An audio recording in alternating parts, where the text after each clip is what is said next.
എന്നാലും ദാമോദരൻ മുതലാളി ഇത് ചെയ്യേണ്ടിയിരുന്നു. എന്താ ഇപ്പൊ കുഴപ്പം? ഒലയ്ക്ക അവളും ഇടുക്കിയാണെന്ന് 2-3 കൊല്ലത്തിനകം വയസ്സിൽ അങ്ങ് ചാവും. അവൾക്ക് പിന്നെ ഇത്രയും സ്വത്തും വെച്ച് നല്ല ചെറുപ്പക്കാരെ വലിയൊരു കല്യാണം കഴിച്ച് സൂചിക്കരുത്. അതിനപ്പോ നമുക്ക് എന്ത് വേണം?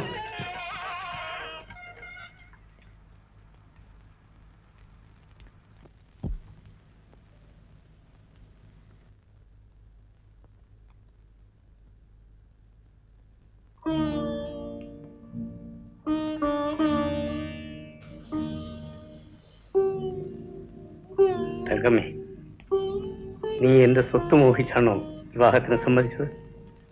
അല്ല, സ്നേഹം മോഹിച്ച്. സത്യമാണോ നീ പറയുന്നത്? ആരും വിശ്വസിക്കാത്ത ഒരു സത്യം. ഒരു ചെറുപ്പക്കാരൻ നിന്നെ സ്നേഹിക്കുന്നിടത്തോളം വയസ്സനായി എനിക്ക് സ്നേഹിക്കാൻ കഴിയും. എനിക്ക് നിന്നോടുള്ള യഥാർത്ഥ വികാരം എന്താണെന്ന് ഞാൻ തന്നെ പരിശോധിക്കുകയായിരുന്നു. ഞാൻ പറയാം. നീ ആരോടും പറയരുത്. ആളുകൾ എന്നെ കൂകി വിളിക്കും. എനിക്ക് നിന്നോട് പ്രേമമാണ്. പ്രേമം. ഒരു ചെറുപ്പക്കാരനും ഒരു വയസ്സിനെ പോലെ സ്നേഹിക്കാൻ കഴിയില്ലെന്നാണ് എന്റെ അനുഭവം. എന്നെയും നിന്നെയും സംബന്ധിച്ചെങ്കിലും അത് ശരിയാണ് തങ്കമ്മേ. ഞാൻ നിന്നെ സ്നേഹിക്കുന്നിടത്തോളം ആർക്കും നിന്നെ സ്നേഹിക്കാൻ കഴിയില്ലെന്ന് എനിക്ക് ഉറപ്പുണ്ട്. ഞാൻ ആഗ്രഹിക്കുന്നത് അതാണ്. പക്ഷേ എന്താണ്? യുവതിയായ ഒരു ഭാര്യ ഭർത്താവിൽ നിന്ന് ചിലതൊക്കെ പ്രതീക്ഷിക്കുന്നുണ്ടാവും. ഉണ്ടാവും. നിനക്ക് എന്നിൽ നിന്ന് അതൊന്നും ലഭിക്കുകയില്ല. ഞാൻ ആശിക്കില്ല. തങ്കമ്മേ, എന്തോ ഏത് ദിവസവും മരിച്ചു പോകത്തക്ക വാർദ്ധക്യം എനിക്കുണ്ട്. ഏതായാലും ഒരു നീണ്ട ജീവിതം എനിക്കുണ്ടാവില്ല. ഞാൻ മരിക്കുന്നത് വരെ നീ എന്റെ സ്നേഹമുള്ള ഭാര്യയായിരിക്കണം. നിന്റെ ശുശ്രൂഷകൾ ഏറ്റുകൊണ്ട് എനിക്ക് മരിക്കണം. ഞാൻ മരിക്കുമ്പോഴും നീ യുവതിയും കന്യകയുമായിരിക്കും. അപ്പോൾ നീ നിനക്കിഷ്ടപ്പെട്ട ഒരു ചെറുപ്പക്കാരനെ വിവാഹം ചെയ്ത് സുഖമായി ഇവിടെ കഴിയണം. ഈ കിടക്കമുറി തന്നെ നിങ്ങളുടെ കിടക്കമുറിയായിരിക്കണം.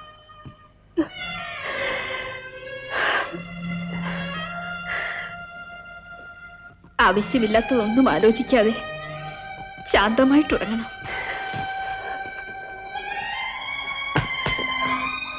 സന്തോഷമായിട്ടുറങ്ങണം.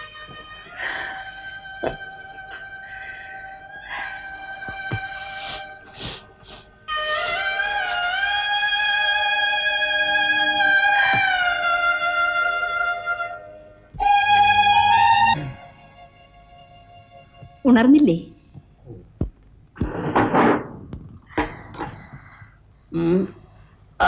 എണീക്ക. പഴയ കരിഗ്യാസ് വണ്ടി പോലെയാണ് ഞാൻ. ഒന്ന് സ്റ്റാർട്ട് ചെയ്ത് വിടാൻ കുറേ സമയമെടുക്കും. ഓടി തുടങ്ങിയ കട്ടിലിൽ വന്ന് വീഴുന്നത് വരെ അങ്ങ് ഓടിക്കൊള്ളും. ചായ? എനിക്ക് ഈ ചെറുപ്പക്കാരുടെ പരിഷ്കാരമൊന്നുമില്ല. മുഖം കഴുകണം.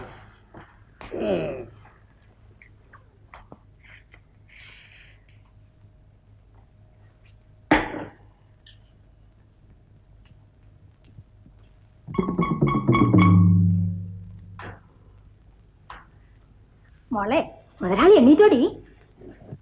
എണീറ്റു. എടാ പുരുഷോ, എടാ ചെറുക്കാ. എന്തിനാണ് അയാളെ വിളിക്കുന്നത്? എടാ ചെറുക്കോ, എന്താടാ വിളിച്ച വിളിയാക്കാൻ ഒരു മടി? ആ അല്പം മടി തന്നെയാ ചെറുക്കാന്നൊക്കെ വിളിച്ചാല്. അഹങ്കാരം പറഞ്ഞാലുണ്ടല്ലോ. അമ്മ അപ്പുറത്തേക്ക് പോവൂ, അദ്ദേഹം കുളിമുറിന്ന് വരും.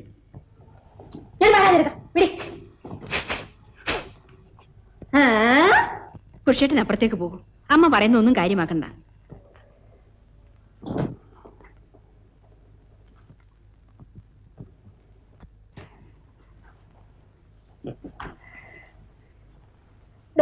ഇതുകൊണ്ട് പോയി കഴിയും. നീ ചായ കുടിച്ചോ? ഞാൻ കഴിച്ചോളാം. കഴിച്ചേ. വേണ്ട.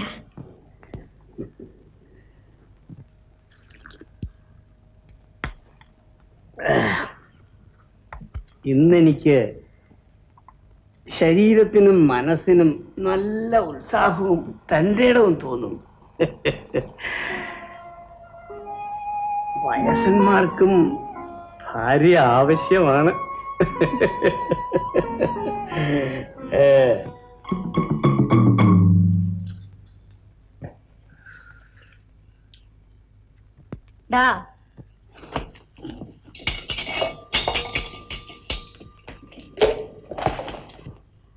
ചെറുക്ക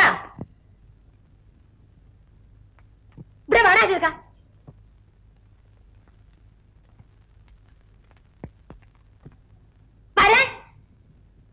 നീ ഇവിടുത്തെ ആരാ? അടുക്കളക്കാരൻ പുരുഷു. ഞാനാരാ? കടത്തയുടെ പാർവതി. എന്തുവാടാ പറഞ്ഞത്? ഞാൻ ദാമോദരമല്ലാതെ അമ്മായിയമ്മയല്ലടാ. ആ അമ്മായിയമ്മ. പറയാനൊരു മടി. എന്താ കൊച്ചമ്മേന്ന് വിളിയടാ. മര്യാദയ്ക്ക് നിന്നില്ലെങ്കിൽ നിന്നെ ഇവിടെ ഞാൻ പറഞ്ഞു വിടും. പോയൊരു കാപ്പിട്ടുണ്ട് വേടാ ചെറുക്ക. കാത്തു സൂക്ഷിച്ചു തലമുടി.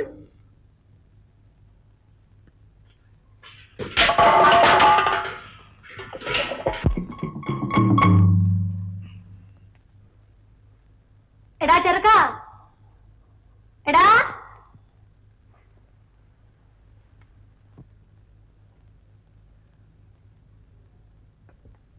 ചെറുക്ക. എന്താ?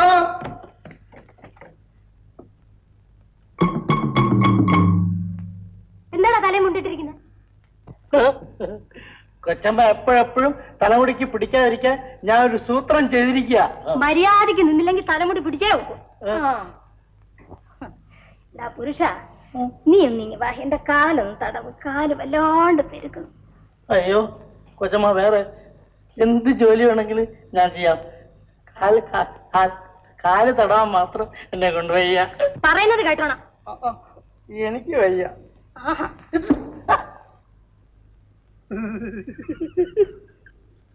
എന്തിനാണ് തലമുടി വെട്ടിക്കളഞ്ഞത്? കൊച്ചമ്മ എപ്പോഴെപ്പോഴും പിടിച്ച് പിഴുത് കളയുന്നോണ്ട് ചെയ്തതാ. മനസ്സുണ്ടായിട്ട് ചെയ്തതല്ല. മാനക്കേടും മനോവേദനയും സഹിക്കാൻ വയ്യാഞ്ഞിട്ട് ഞാൻ ചെയ്തതാ.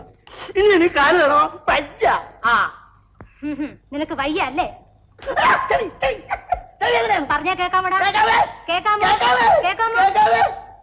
ശരി വാ. കൊച്ചമ്മ കാലും ചെയ്യുന്നാണ് ഞാൻ തടവാ. ചെവി മുറിച്ച് കളഞ്ഞ് പേദമാണല്ലോ ഇത്. കണ്ട മരക്കാത്തികളുടെ കാല് തടവുന്നു.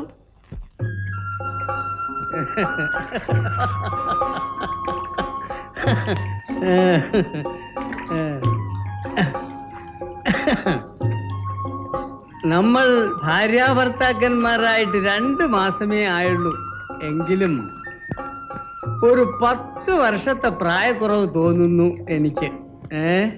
ഇക്കണക്കിന് 2 കൊല്ലം കഴിഞ്ഞാൽ മതിയല്ലോ നമ്മൾ വയസ്സുകൊണ്ട് യോജിച്ച ഭാര്യാഭർത്താക്കന്മാരാവാൻ. നല്ല ജോഡി ഇല്ലയുടെ രാമകൃഷ്ണ. ഭാര്യയ്ക്കും ഭർത്താവിന് എത്ര വയസ്സ് വീതം കാണും?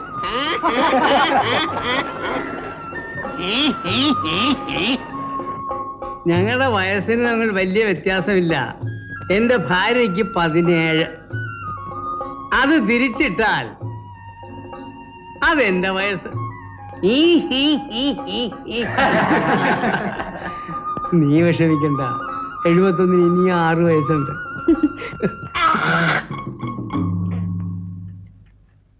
എന്താ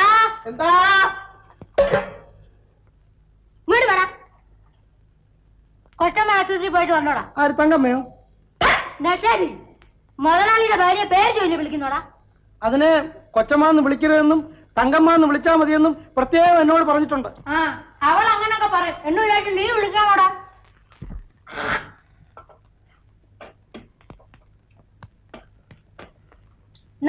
കൊണ്ടുപോയി കഴിയേ വാങ്ങിടാ.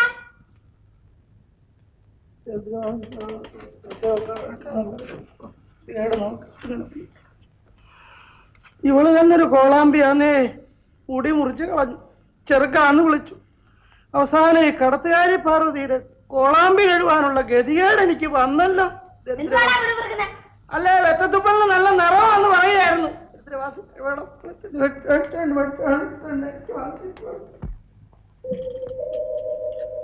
നീ എന്താ മോളെ വല്ലാതിരിക്കുന്നേ? നീ ഡോക്ടറെ കണ്ടില്ലേ? കണ്ടു. എന്തുവാ നിനക്ക് സൂക്കേട്? എനിക്ക് സൂക്കേടൊന്നുമില്ല. എന്നിട്ടാണോ നീ ഉണ്ണാതെയും തിന്നാതെയും മനംപരട്ടലും തലയുറ്റലുമായിട്ട് കഴിയുന്നത്? ഞാൻ ഗർഭിണിയാണ്. നീ ഗർഭിണിയാണ്? മുതലാളിക്ക് എന്ത് സന്തോഷമായിരിക്കും. മുതലാളിക്ക് സന്തോഷിക്കാൻ കാരണമൊന്നുമില്ല. എന്റെ വയറ്റിൽ കിടക്കുന്ന കുഞ്ഞിന്റെ അച്ഛൻ ശിവരാമനാണ്. മഹാഭാവി ചതിച്ചോ?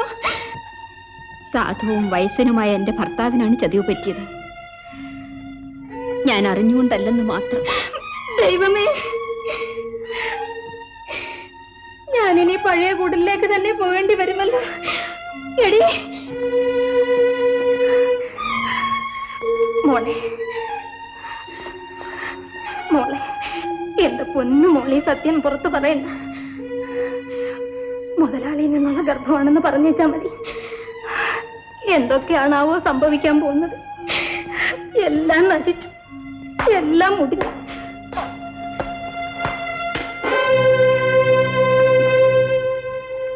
എന്താ തങ്കം, ഡോക്ടറെ കാണാൻ പോയിരുന്നു? എന്നോട് പറഞ്ഞിരുന്നെങ്കിൽ ഞാൻ കൂടെ വരുമായിരുന്നല്ലോ. എന്താ നിനക്ക് അസുഖം? ഒന്നുമില്ല. ഒന്നുമില്ലേ? നിന്റെ മുഖം വിളറിയിരിക്കുന്നല്ലോ. എന്താ പറയൂ. എനിക്ക് പറയൂ. എനിക്ക് ഗർഭമുണ്ട്.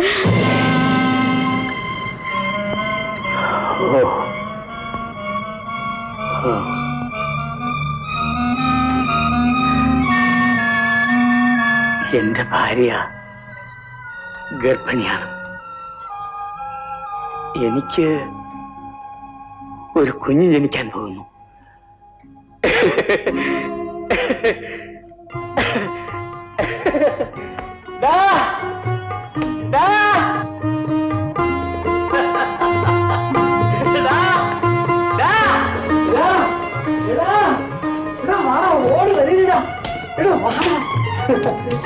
എനിക്കൊരു സന്തോഷ വർത്തമാനം പറയാനുണ്ട്.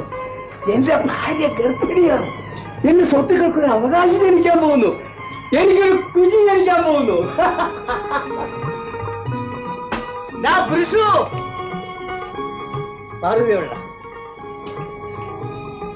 വിശേഷം അറിഞ്ഞോ?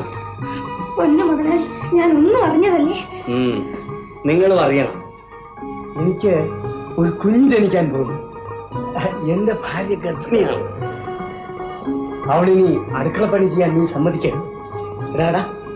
വിട്ടോ.